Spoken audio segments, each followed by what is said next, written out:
ایٹمی پروگرام کی بات ہو رہی ہے اور ایٹمی میزائل سسٹم کی بات ہو رہی ہے. کہا یہ جا رہا ہے کہ آئی ایم ایف یہ کہہ رہا ہے کہ اس کو ریورس کیا جائے یا سٹیپ بیک کیا جائے اس معاملات کے حوالے سے. تو یہ اس معاملات کے اوپر آپ کی حکومت کچھ دیکھ رہی ہے کہ اگر ادھر سے کوئی شرائط اس طرح کی آتی ہیں تو کیا اقدامات کرے گی آپ کی حکومت؟ دیکھیں آپ نے مہنگائی کی بات کی, آپ نے آئی ایم ایف کی بات کی, میں پھر وہی بات کروں گی. جو شخص اس مہنگائی کا ذمہ دار ہے, جو شخص آئی ایم ایف کے ساتھ معاہدے کا ذمہ دار ہے, جو شخص آئی ایم ایف کے ہاتھوں پاکستان کو گروی رکھنے کا ذمہ دار ہے, اس کو پکڑو اور قوم کے سامنے پیش کرو. وہ اپنے جواب خود دے. جہاں تک آپ نے جو بات کی, یہ ایک محب وطن حکومت ہے. کوئی ایسا نہ فیصلہ ہوگا, نہ ہونے دے گی, نہ کوئی ایسی شرط مانے گی جس پہ پاکستان کی سالمیت پہ کوئی آنچ بھی آئے. جی کہیے گا کہ عمران خان وہ شخص ہیں جو پہلے یہ کہا کرتے تھے کہ میں کسی صورت بھی چور ڈاکو اس طرح کے نام لے کے وہ کہا کرتے تھے کہ میں ان کے ساتھ نہیں بیٹھوں گا, لیکن گزشتہ 5-7 دن کے اندر ہم نے یہ دیکھا کہ 2 سے زائد بار عمران خان باقاعدہ طور کے اوپر یہ پیشکش کر چکے ہیں کہ وہ ہر کسی کے ساتھ بیٹھ کر بات کرنے کو تیار ہیں. کیا مسلم لیگ نون عمران خان کے ساتھ بیٹھے گی یا پی ڈی ایم کی پوری جماعتیں عمران خان کے ساتھ کسی بھی چاہے الیکشن کی تاریخ کا معاملہ ہو یا کوئی اور دیگر معاملات ہوں ان کے ساتھ مل بیٹھیں گے؟ بڑا اچھا سوال آپ نے کیا. اور بات یہ کہ جس طرح سے ایک حکومت, ایک سٹیٹ, پاکستان کے ادارے ایک کالعدم تنظیم کے ساتھ ڈیل کرتے ہیں, ایک دہشت گرد جماعت کے ساتھ ڈیل کرتے ہیں, بالکل اسی طرح عمران خان کے ساتھ ڈیل کرنا چاہیے. اس کو ایک سیاسی جماعت سمجھنا اور سیاسی جماعت سمجھ کر ڈیل کرنا اب اس ملک کو ختم کرنا پڑے گا. اور دوسری بات جو آپ نے کی نا, وہ یہ بات اس لیے کر رہے ہیں کہ وہ اپنے سارے حربے آزما چکے ہیں, وہ لانگ مارچ کر چکے ہیں, وہ کالز دے چکے ہیں. ابھی آپ نے دیکھا لاہور میں انہوں نے عوام کو کال دی, عوام نہیں نکلی. وہ یہ سب کر کے دیکھ چکے. جیل بھرو تحریک پاکستان کی بلکہ دنیا کی سب سے ناکام جیل بھرو تحریک تھی, دنیا کا سب سے ناکام لانگ مارچ تھا, دنیا کی سب سے ناکام جو ہے ان کی ریلیز تھی. تو اب وہ کیا کریں؟ اس کے بعد وہ حملہ آور بھی ہو گئے, لیکن کب تک وہ یہ دہشت گردی جاری رکھ سکتے ہیں زمان پاک سے؟ میں نے آج بھی بتایا کہ اسٹیٹ اس کو پکڑنا چاہے تو 5 منٹ سے زیادہ کا کام نہیں ہے. اسٹیٹ کی کمزوری یا مجبوری جو ہے وہ نہتے عوام ہے, ان کا خون نہیں چاہتا کوئی بھی. اور یہ ہماری ذمہ داری ہے کہ احسن طریقے سے وہ کام ہو, کسی کو بھی نقصان نہ پہنچے. تو اب سب کچھ کیونکہ فیل ہو چکا ہے تو آج میں حکومت کے ساتھ بیٹھنے کو تیار ہوں. یہ حکومت کو چاہیے کہ بالکل اس طرح اس کے ساتھ ڈیل کرے جس طرح دہشت گردوں کے ساتھ ڈیل کرتی ہے. مشینری آپ کے پاس ہے, حکومت آپ کے پاس ہے, تو آپ ریاست سے سوال پوچھ رہے ہیں کہ ریاست اتنی بے بس کیوں ہے. ہم آپ سے سوال پوچھنا چاہ رہے ہیں کہ آپ اتنے بے بس کیوں ہیں جبکہ پتہ ہے, اطلاعات موجود ہیں کہ زمان پارک میں کالعدم تنظیموں کے شرپسند عناصر موجود ہیں, تو آپ اتنے بے بس کیوں ہیں؟ کوئی کارروائی کیوں نہیں کر رہی وفاقی حکومت؟ میں نے آپ کو بتایا کہ میں ایک تو میری ذمہ داری پارٹی کی ہے, لیکن بطور شہری میں یہ سوال ریاست سے پوچھ سکتی ہوں, حکومت سے پوچھ سکتی ہوں. میں حکومت کا حصہ نہیں ہوں, میں یہ سوال پوچھ سکتی ہوں. ہاؤ مجھے اس بات کا علم ہے کہ حکومت کی جو کمزوری ہے وہ کمزوری نہیں ہے, وہ اس کی کنسرن ہے جو اس کے عوام کے لیے, کہ وہاں پر کسی کی بھی جان نہ جائے, کوئی وہاں پر کیجولٹی نہ ہو, کوئی ایسی سچویشن نہ ہوئے جہاں پر کسی کو کوئی نقصان پہنچنے کا اندیشہ ہو. ورنہ 5 منٹ سے زیادہ کا کام نہیں ہے, میں سمجھتی ہوں اس بات کو. جی مریم صاحبہ یہ بتائیے گا کہ آپ نے ابھی مطالبہ پچھلے دنوں کیا ہے کہ جنرل فیض کا کورٹ مارشل کیا جائے. جنرل فیض کے کورٹ مارشل پر آپ ایگری ہیں, اور جنرل باجوہ کے کورٹ مارشل پہ آپ کی کیا رائے ہے؟ اور دوسرا یہ بتائیں کہ عمران خان کے حوالے سے بہت ساری جو پبلسٹی کے حوالے سے سروے کروائے گئے ہیں, ان کی 60 سے 70% جو ہے ان کی پاپولیرٹی ہے اس ٹائم, تو آپ لوگ اسے ڈکٹیٹر شو کروا رہے ہیں, پبلک انہیں ڈکٹیٹر ماننے کو تیار نہیں ہے. اس پر کیا کہیں گے؟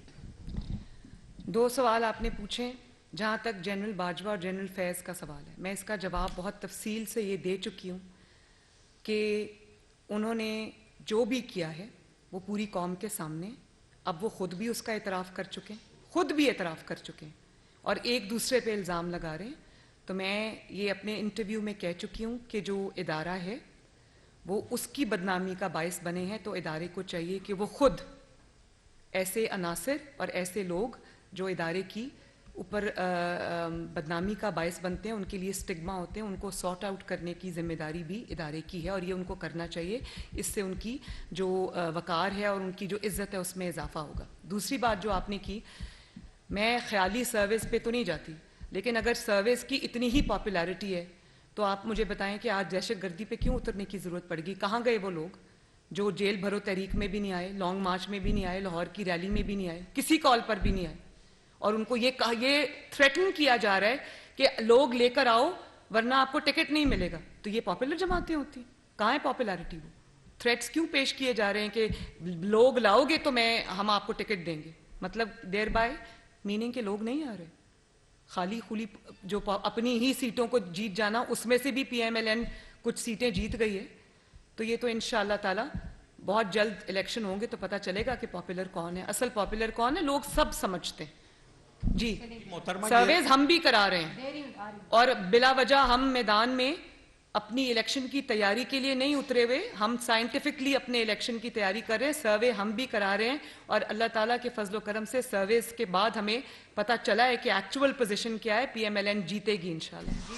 اچھا محترمہ, یہ رہنمائی فرما دیں کہ ماضی کے اندر یہ بات مشاہدے میں آئی ہے کہ شریف فیملی کے خلاف جب بھی کوئی نوٹس, کوئی وارنٹ گرفتاری جاری ہوتے تھے تو وہ جاتی عمرہ کی سیکورٹی بھی وصول نہیں کرتی تھی, وہ وہاں پہ چشمہ کر دیا جاتے تھے. اور آج یہ کیا ضرورت پڑ گئی کہ پوری پنجاب پولیس جو ہے اور رینجر جو ایک سابق وزیر اعظم کے گھر کے اوپر پہنچ گئی ایک وارنٹ گرفتاری لے کے؟ آپ اتنے سمجھدار شخص ہیں, یہ کیا سوال کیا آپ نے؟ آپ دیکھیں کہ اگر نوٹس کبھی وصول نہیں کیا تو وہ 200 پیشیاں نوٹس وصول کیے بغیر ہی ہو گئی. وہ جو قید کاٹی ہے نواز شریف صاحب نے, مریم نواز نے, شہباز شریف نے, حمزہ شہباز شریف نے, آپ شریف فیملی کی پرٹیکولرلی آپ نے بات کی اس لیے میں شریف فیملی کا جواب دے رہی ہوں, وہ نوٹس کیے بغیر ہی ہو گئی. اور یہ جو آپ کہہ رہے ہیں کہ رینجرز آ گئے, پولیس آ گئی, یہ اس لیے آ گئے کہ وہاں پر ایک شخص کو گھسیٹ کے کہا جا رہا ہے عدالت چلو, وہ عدالت نہیں جا رہا. جبکہ جن شریف فیملی کا میں نے نام لیا وہ چاروں عدالتوں میں ہر پیشی پر پیش ہوئے, کسی ایک پیشی پہ نہیں کہا کہ ہم بیمار ہیں, میری بیوی بیمار ہے, میں 72 ایئرز کا ہوں, میں بزرگ ہو گیا ہوں, میری ٹانگ ٹوٹی ہوئی ہے, کسی نے یہ بات نہیں کی. نواز شریف صاحب ایک ہارٹ پیشنٹ ہوتے ہوئے ایکچول سچویشن کے وہ پیش ہوتے رہے. شہباز شریف صاحب کینسر کے مریض ہیں, کمر درد کی تکلیف ہے, پیش ہوتے رہے. اور پھر صرف پیش نہیں ہوئے, گرفتاری بھی دی, جیلیں کاٹی انتقام کی. تو یہ تو دونوں کا کمپیریزن ہی نہیں بنتا بھائی. جی آپ نے جب میاں نواز شریف صاحب کی حکومت کا خاتمہ کیا گیا تو بڑا اگریسو جاندار پولیٹیکل بیانیہ آپ نے کریٹ کیا, ووٹ کو عزت دو کے حوالے سے کمپین چلائی, آپ نے پذیرائی بہت ملی پبلک میں آپ کے اس بیانیے کو. اس کے بعد انہی لوگوں کے خلاف جن کے خلاف آپ نے یہ بیانیہ ترتیب دیا تھا, انہی کے خلاف شروع کر دی بیان بازی عمران خان صاحب نے. میری مراد جنرل باجوہ اور جنرل فیض سے ہے, اور آپ پیچھے ہٹ گئے اس سے. اب آپ کی ساری گفتگو سے لگتا ہے کہ آپ کا جو نیکسٹ بیانیہ ہے وہ صرف عمران خان کو کاؤنٹر کرنے کے لیے ہے, اس کو ایکسپوز کرنے کے لیے ہے, اور سارے کا سارا اسی کے خلاف ہے. کیا یہ درست ہے؟ کل کلا عمران خان کو سزا ہو گئی, وہ انجام کو پہنچ گئے, تو پھر آپ کا بیانیہ کیا ہوگا نیکسٹ؟ دیکھیں, بیانیہ کس کو کہتے ہیں؟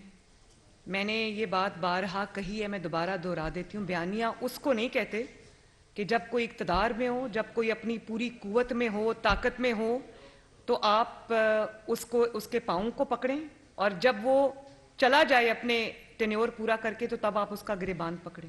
نواز شریف صاحب نے جب جنرل باجوہ کا اور جنرل فیض کا نام لیا تھا, اس وقت وہ ایک سٹنگ آرمی چیف تھا اور دوسرا sitting D G I S I تھا, اور وہ جو پی ڈی ایم کا پہلا جلسہ تھا گجرانوالہ کا, انہوں نے تب اس کا نام لیا. آج بھی I am not mincing my words, میں ان کا بھی نام لے رہی ہوں, ان کی باقیات کا بھی نام لے رہی ہوں, ان کی تصاویر بھی دکھا رہی ہوں لوگوں کو, جو حقائق ہیں وہ بتا رہی ہوں لوگوں کو.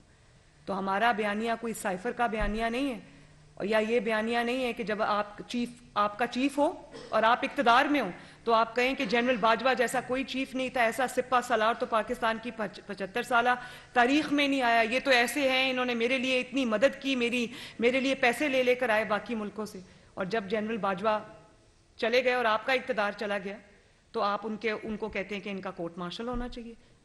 یہ تو بزدل کی نشانی ہے کہ جب آپ کو کسی سے ڈر ہو, کوئی طاقتور ہو, اس وقت آپ اس کے پاؤں پکڑیں, اور جب وہ باہر آ جائے, کمزور ہو جائے, تو تب آپ اس کا گریبان پکڑیں. مسلم لیگ نون نے یہ نہیں کیا.